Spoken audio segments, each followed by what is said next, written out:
Welcome to UK Business Show. Today's episode is brought to you by World Outsourcing Solutions, helping business owners with virtual assistant services and business growth systems. Here's your host, UK Kachidori. Hi, and welcome again to Yokai Business Show. I'm truly blessed that you're joining us today because I have a very special guest, a gentleman that I respect that is helping a lot of business owners when it comes to public speaking. Let me ask you a question. Have you ever been asking yourself, when will I start selling well? Or when will I start doing it well, get more clients? Well, if you've ever asked yourself any of those questions, you want to listen to today's podcast because gentleman I have on the show, Dr. Nick Morgan, has been doing this or training business owners just like you and I do very well when it comes to communicating our ideas to our audience. Dr. Nick has been doing this for a long time. Dr. Nick, thank you so much for joining us on the show. It's a great pleasure. Thank you for having me. Incredible. Now, Dr. Nick is one of America's top communication theorists and coaches, a passionate teacher. He is committed to helping people find clarity in their thinking and ideas and delivering them a panic. He comments regularly on body language and communication on CNN and has been commissioned by Fortune 50 companies to write for many CEOs and presidents. In fact, he has coached people to give Congress testimonials and to appear in media and many, many others to mention. In fact, he's written 3 books, which he's going to be talking about today on the show. So you might want to stay tuned. Dr. Nick, for those who've never come across your work and don't know who you are, would you start by telling us a bit about your background, your education, and how you got into do what you do today? Sure, and thanks. I was teaching at the University of Virginia in the United States. I was teaching public speaking and Shakespeare. Right. And a friend of mine was the state secretary of education in Virginia. I'd gotten to know him at the University of Virginia, and he called me up one day and he said, "Nick, the previous speechwriter for the governor has had a nervous breakdown. We need a replacement on short notice. Can you jump in and put some of that academic BS," he used a colorful phrase, to the test and see if what you've been teaching in the ivory towers really is effective in the real world. So he knew I couldn't resist that challenge. And he also knew I'd be so excited about it, I'd fail to ask the key question, which is, so why did the previous speechwriter have a nervous breakdown? And I learned very quickly it was because of overwork. I spent the next 2 years working 7 days a week. I literally had 1 day off in 2 years. I wrote on average 5 speeches a day, but it was most of those were quite short and simple speeches, but some of them were long and complicated. And it was a great experience once it was done. It was one of those foxhole experiences that you're thrown into the frying pan, as it were, and it either kills you or you end up stronger. And I was lucky; I ended up stronger. And after that, I knew I wanted to work in that public sphere, helping people with public speaking in real life, not just in the academic world. Incredible. And you've gone on to educate other people to do what you do. Talk to us a bit about that. Well, yes, I work with a lot of other coaches. So some people call me the coach of the coachers, if that's what you mean. Yes. But I also work with, of course, folks in the executive suite and professional speakers to help them get better, to help them raise their game. The world of professional speaking these days has become very competitive, especially in the United States and Canada. So people who want to compete in that game have to be really, really good. And so used to be having a coach was kind of a secret, but now people are proud of their coaches, and we're much more able to talk about it. So that's good news, and that's a good thing. So I'm very fortunate to have helped a number of people get better at their professional speaking. Absolutely. Not only have you worked with professional speakers, but you work with business owners, who are trying to get their ideas out there, be it online and or be it in print as well. That's right. And one of the things that business owners find when they get into this game is they think, well, I'll just do it in some old-fashioned way. I'll do some advertising. I'll try to persuade people to buy my stuff. And what we found is in the world of the internet, in the world of social media, two things work much better than the old-fashioned approach. And one of them is getting other people to say good things about you. So third-party testimonials. To do that, what you have to do is you have to put out some interesting content. You have to say something of interest to the world so that it picks it up and comments on it and says, hey, that guy, he has something really interesting to say. You should check him out. And it should be related to your business, but it shouldn't be about just selling your business all the time. So, for example, if you're a small IT company and you help people with their computers and so on, you might do a regular podcast or a regular blog on IT security, which is on everybody's mind these days. So you wouldn't be directly selling your business, but you'd be putting some valuable advice out there to people. Then they'd come to you once they decided you were an expert like that. Then they go, oh, let's hire this person's company because he knows or she knows what they're talking about. Indeed, absolutely. And obviously from, what I hear in testimonials on your website is, you are really helping people to do very well. That's why, of course, we have you on the show today. Now, let's help people, for those who wants to get started in telling their story. What are the critical skills they need to develop, so to speak? If we could start with what you consider the main skill. The first thing you have to do is you have to get good at storytelling. Right. So, and storytelling, I always say, it's harder than it looks. It's not anecdotes. It's not telling anecdotes. The example I like to use is if I walked into a store when I was traveling in New York, let's say, and I saw a movie star in front of me. Right. I might tell that story to somebody I met for dinner. Then later on, a friend of mine, I might say, "Hey, guess who? I met Tom Hanks in the grocery store or in the pharmacy today." That's an anecdote. That's not a story, because my friend is perfectly justified in saying, "So what? So you met a movie star? So what? I mean, that's kind of cool for you, but what does it do for me?"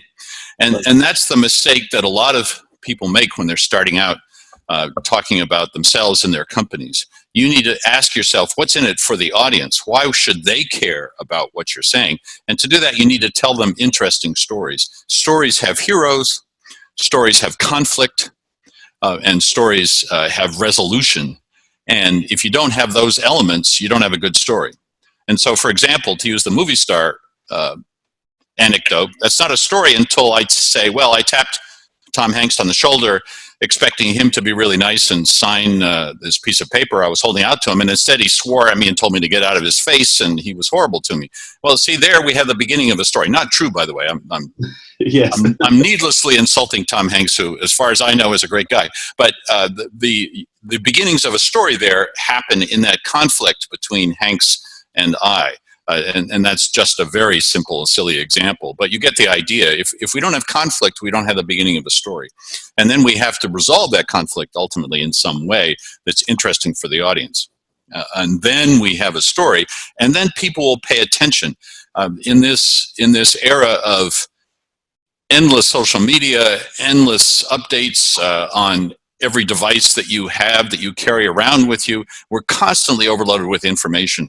And so to stand out in that huge wash, that flood, that tsunami of information, you have to tell interesting stories.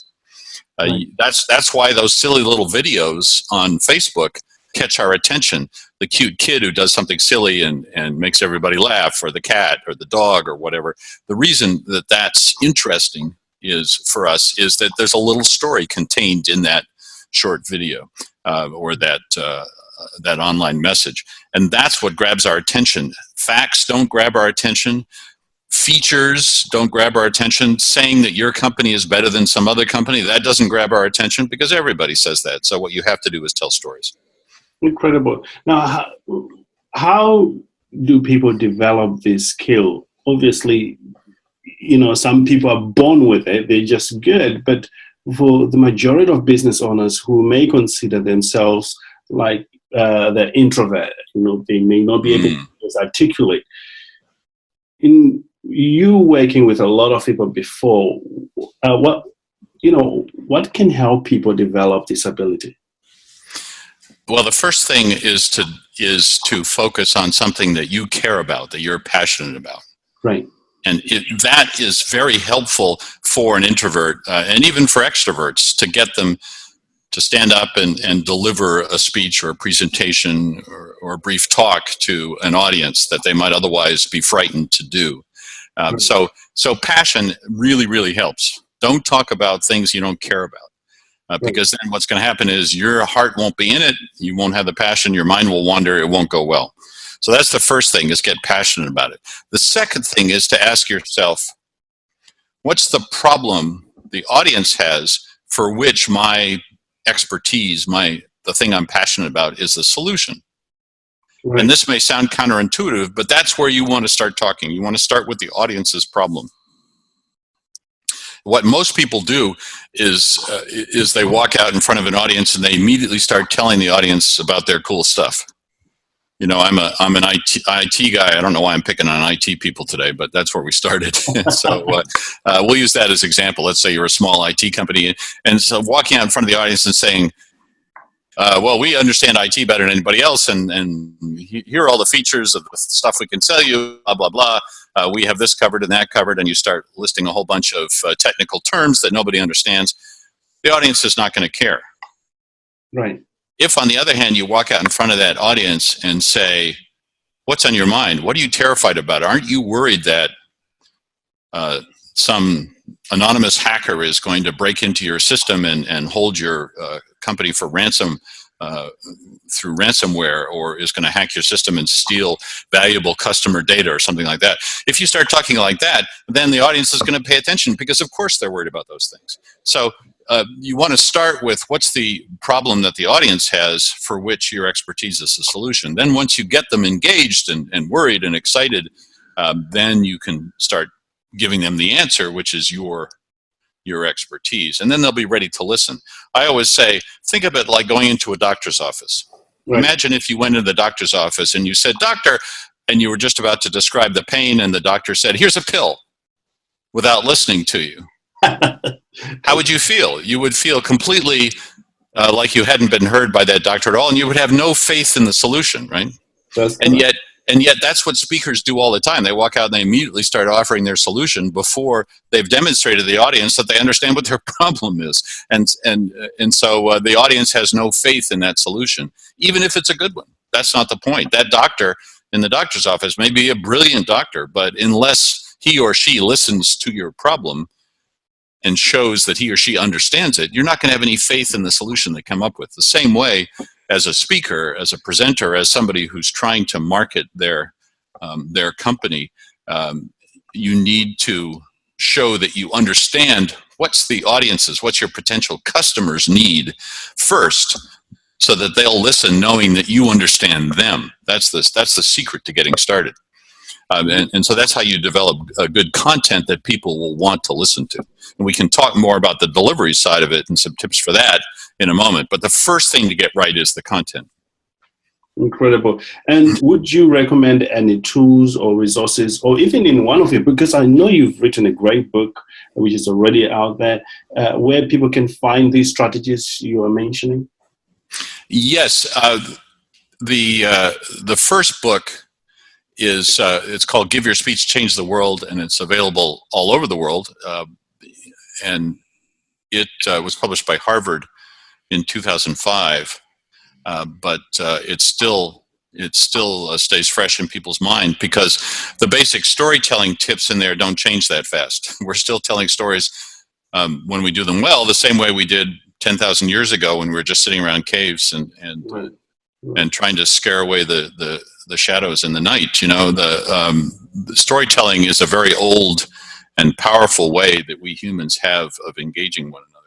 And so what I talk about in that book are 5 basic stories that you can use as a modern business owner that have stood the test of time and have been around for tens of thousands of years, literally, and will help you craft your modern story in an old form that people will love to listen to. One of the big mistakes people make about storytelling is they think they have to shock or astonish or surprise the listener. Right. But we've done a lot of neuroscience and research on storytelling, and it turns out that the key to good storytelling is to fulfill the expectations in the minds of your listeners. So if you go to, let's say, a Hollywood movie, and there's a hero in it, and he's facing some, or she's facing some terrible monsters or villains. Let's imagine that whole series of Marvel Comics movies that are so popular these days, right? The hero has some sort of special abilities, but there's some villains out there who have all kinds of powers. And for the whole movie, the hero struggles against the villains until the end when he finally triumphs or she finally triumphs. Well, we know that's going to happen. We know the shape of that movie, and yet it's satisfying to us precisely because we know the shape of the movie. We know how the arc of the story is going to go. There are little surprises along the way, but imagine how disappointed we'd feel if the hero got slaughtered in the end and the bad guys won. Very surprised. You don't expect that. Yeah, that would not be a satisfying movie. And so we go into the movie and we go into any story. We listen to a story when it's done right, having a sense in our gut of where it's going and being deeply satisfied in that. We're participating in it. We're kind of helping the storyteller to tell the story in that way, because as listeners. And so that's what good storytelling it is both fulfilling your audience's main expectation and then giving them little surprises and new twists and interest along the way. But don't try to get too smart in storytelling. Tell the basic old stories. And in the book, I give 5 of them that work very well in modern terms for business people. Incredible. Well, if you're just joining us, I am joined on the show by Nick Morgan, a man who is doing a lot for speakers and business owners. And today he's mapping up in a journey for you that you can follow on the critical skills that you as a business owner need to develop if you are going to be selling your skills or your services or your products well to the market today. Nick, what would you consider to be the second critical skill that our audience needs to develop? Well, once you've got a good story to tell, then you have to tell it in a way that holds the audience's attention. Right. And one of the secrets of good presenting as a speaker, whether you're talking to a few people or whether you're talking to hundreds or thousands of people, is what we call charisma. And people believe that charisma is something that is given by God or magic or something to a few movie stars and not the rest of us. It's magic fairy dust that's sprinkled on a few people, and the rest of us just lost out, and tough luck for us. That's not actually true. We're all charismatic people. And in fact, most of us were our most charismatic when we were children. Because what charisma really is focus. It's emotional focus. So imagine you were going to school when you were very young, 6, 7, or 8 years old, something like that, and something wonderful happened in school that day. You won a prize, or Susie kissed you, or whatever it was that was thrilling for you, and you came home and you told your parents about it. And if you have a moment like that and you can remember it, how were you when you told your parents about that? You were probably jumping up and down with excitement. You had a big grin on your face, and right. You were totally consumed with that moment in the way that only children seem to be able to do without any effort. That's actually what charisma is. Charisma is that focus. It's that emotional focus. And so what our famous actors who are charismatic have trained themselves to do is to focus their emotions. So when they walk in to play a scene of revenge, when they're fighting that villain, they're completely focused on that. They're possessed with their righteous anger. Or if they're playing a love scene, they convince themselves they're besotted with the love interest. And so charisma is emotional focus. And what happens to most of us as we walk in onto the stage, or as we go into the meeting, let's say you have some prospective clients and you're giving a little talk to them. Maybe there are even only a few people in the room. What happens is we walk in with what I call the to-do list in our heads. So we're thinking about lots of things. We're thinking about, gee, I hope I wore the right tie today, or the right suit, or gee, I'm really hungry. I skipped breakfast. I'm looking forward to lunch. I hope I can just get through this and then have some lunch. Or maybe they're thinking about, oh, gosh, I forgot to put money in the meter and my car is going to get towed.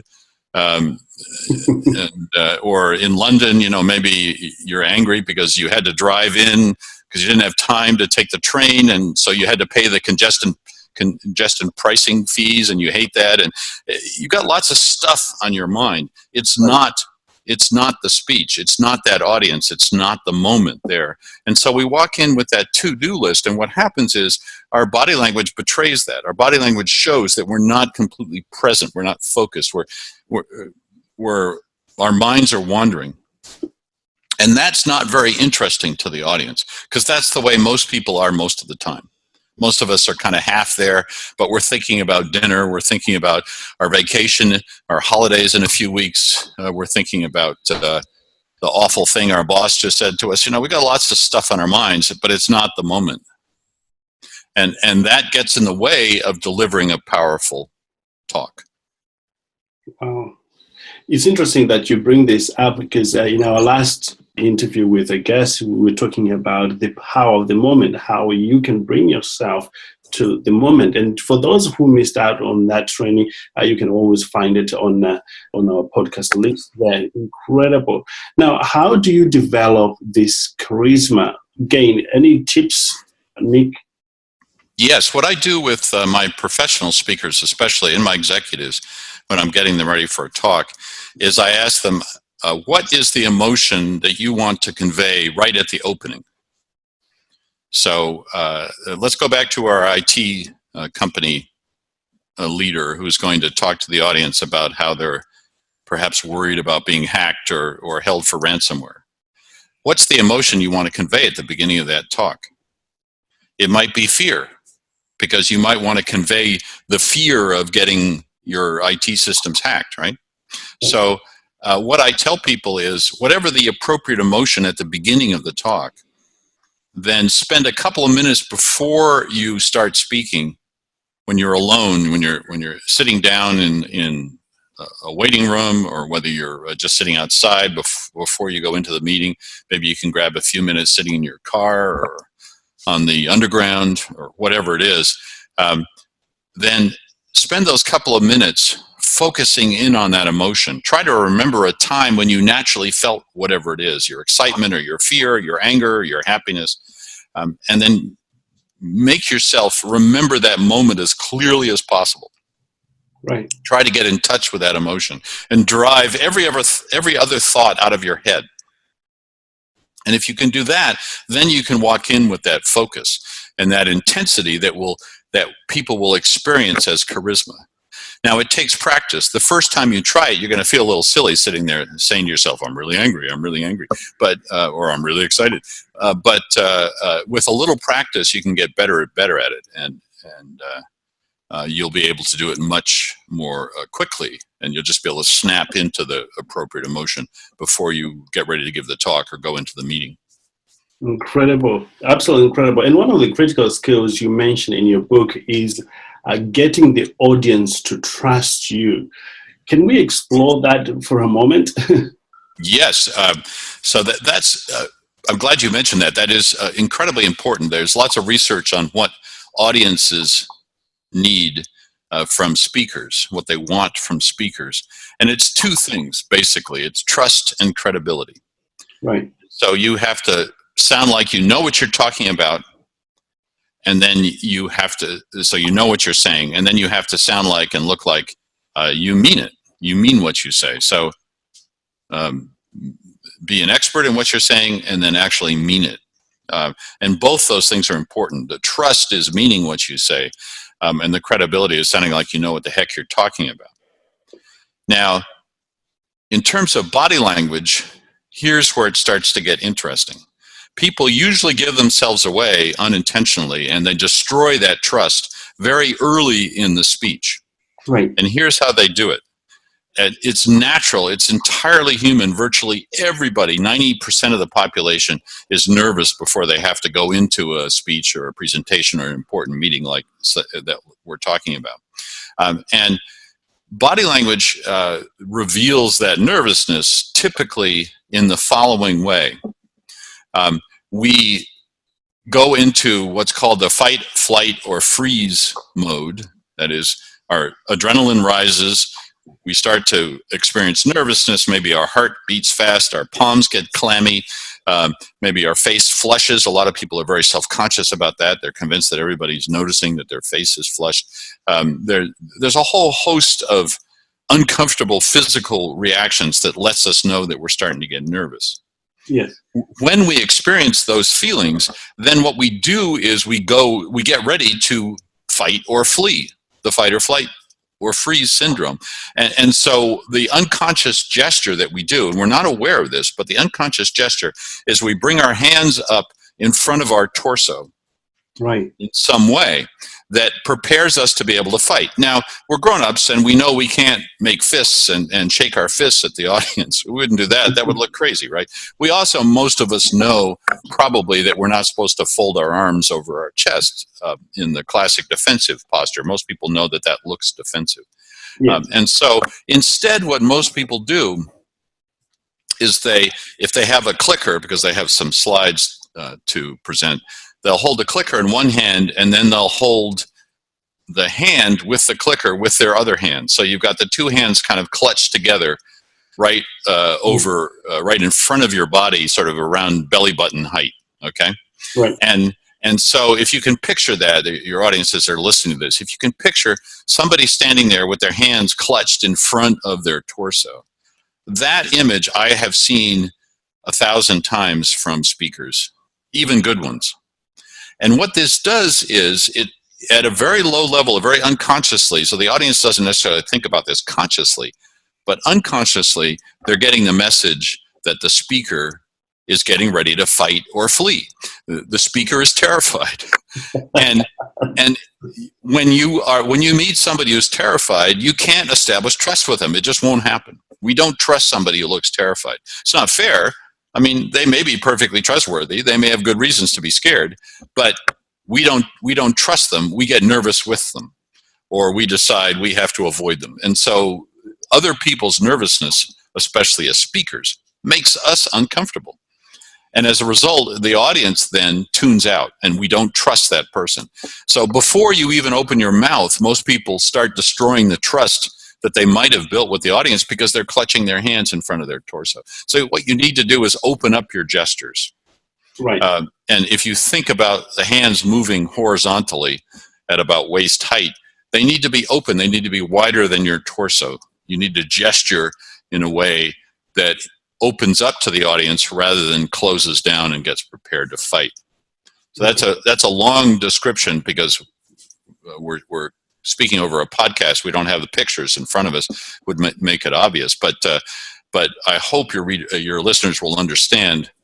It's making so much sense. Good, yeah. The real importance of being open to the audience. That's how you establish trust in terms of body language. And body language is very powerful precisely because it's unconscious. Most of us aren't aware of it consciously. We just pick it up unconsciously. So that's the first thing. The second piece that I mentioned, credibility, is equally important. Now, here's the funny thing. It's hilarious that happens to credibility when people get nervous. So remember those same symptoms. Your heart is starting to beat fast. Your palms are getting clammy or sweaty. Your face is flushed. You're feeling nervous. Remember all those symptoms that cause you to clutch your hands in front of your stomach. The other thing they do is they squeeze your vocal cords. Right. You get tense, and that drives your voice up just a little. So instead of talking at this pitch now, if I were really nervous, my voice might go up to about here, and I might start talking like this. Now, what's interesting about this is that we humans have this extraordinary ability to hear tension in other people's voices, even if we've never met them before. It's a survival thing. Imagine if you were walking down the street and you heard a voice behind you saying, "Watch out." Yes. That tension in that voice would cause you immediately to swivel and to sorry, just killing that phone call there. Immediately to swivel and look to see where the danger was coming from. Right. And so we humans are incredibly sensitive to other people's voices. So even though we don't know the speaker, if that speaker's voice starts going up like this and we hear the tension, then that person's going to lose credibility for us because, again, we don't believe tense people are credible.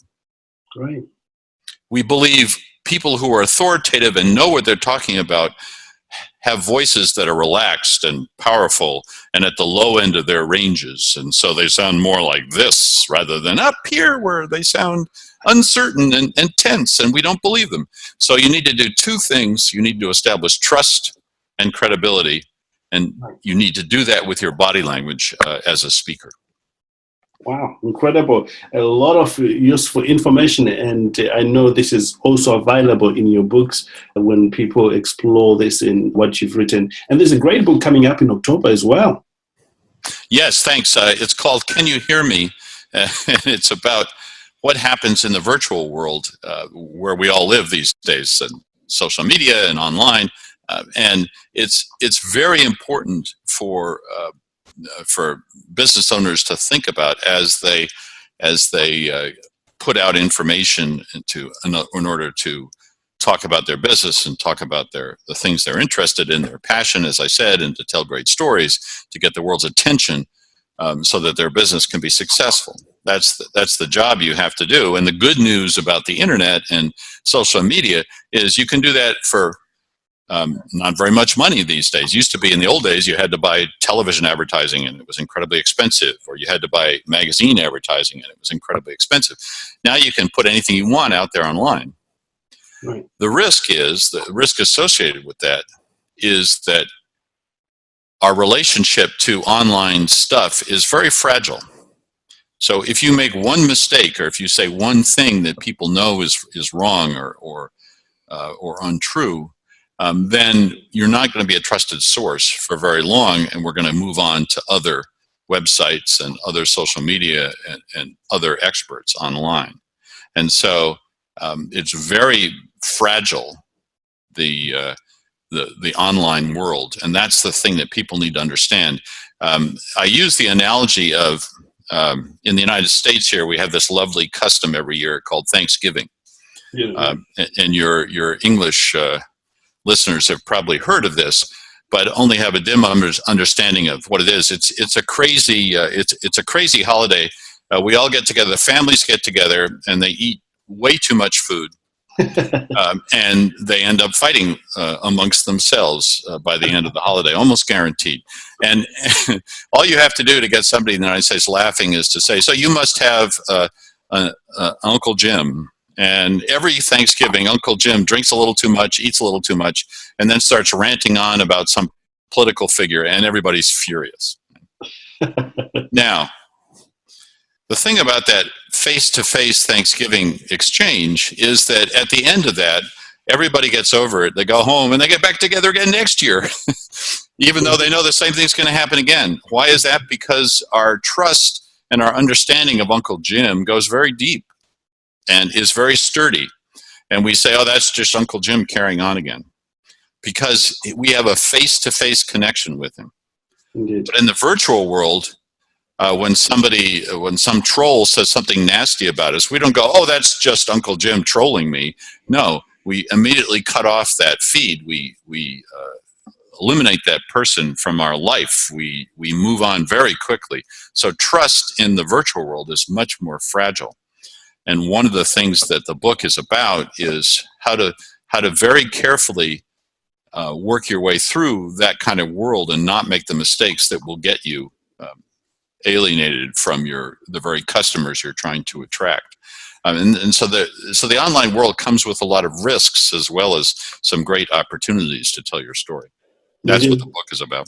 Indeed. And we hope to get you back on the show when the book is out, so our listeners will get to know where they can get it, when they want to get it as well. Now, that'd be great. Indeed. As we're coming toward the end of our time together here, there is a question that I normally get from our listeners, who are looking into, being positioned as an expert. What is more important, looking like an expert or being one? Would you very briefly address that? Well, as you can imagine, I would have to say both are equally important. You have to be an expert in order to get heard. But as from what I've been saying, your listeners will tell, if your body language makes you not look like an expert, even if you are one, then you're not going to get taken seriously. Because that body language of nervousness, as I explained, people will interpret that as a lack of expertise. It's not fair, but that's what we do. And so I'd say both are equally important. I wish it weren't the case. I wish all it took were expertise. But you also have to look like one. Incredible. Absolutely incredible. And where can people connect with you, Nick, should they want to work with you? So we're online at publicwords.com, publicwords.com. And there's a contact form there. You can just fill it out and we get back to you quite quickly. Incredible. Any social media connections as well? Yes, you can follow me on Twitter at drnickmorgan.com. Sorry, not .com, just at Dr. Nick Morgan, of course. On Facebook, it's Dr. Nick Morgan as well. I did that because, as we were talking earlier, Nick Morgan is a common name, but Dr. Nick Morgan wasn't taken. So early in the Twitter world, in the Twitter days, I picked that. And I'm on LinkedIn as Nick Morgan as well. Outstanding. Now, is there anything else I haven't asked you about this developing this particular skill that you would want to leave our audience with as we say goodbye to them? Maybe a mindset or anything they can do differently to speed their journey to where they can deliver great content, and get their services out there.